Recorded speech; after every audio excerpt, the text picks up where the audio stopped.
टुकु ताकता रे कबो एने कबो ओने निहारता रे जब से आइल बा टुकु ताकता रे कबो एने कबो ओने निहारता रे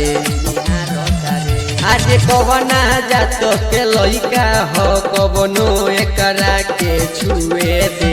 सुन पसावाने टोला के लइका हो एक ढोरी तइका छुए दे इज्जतिए मरत पसावान हो एक ढोरी तइका छुए दे पसावाने टोला के लइका ढोरी तइका मुजफ्फरपुर आगे का कही कितना ही कोइले डरामा भेटवानी चुमा तो मांगता आगे हटे न लगे से कितना हटाई लागता जवानी हमर काचे चिवाई जवन महंगे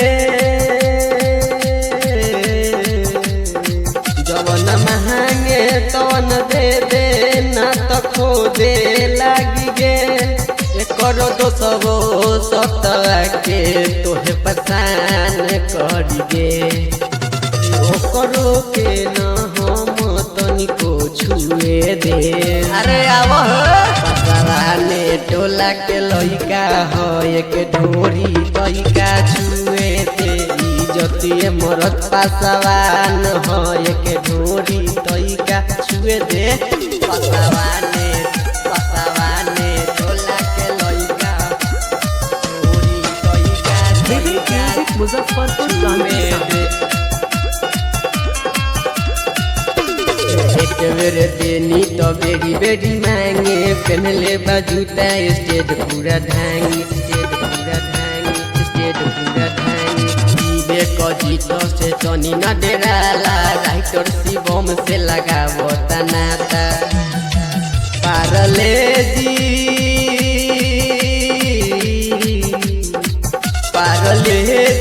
बिस्कुट न चॉकलेट मांगता हमर दादे खातिर दुनू बयलून मांगता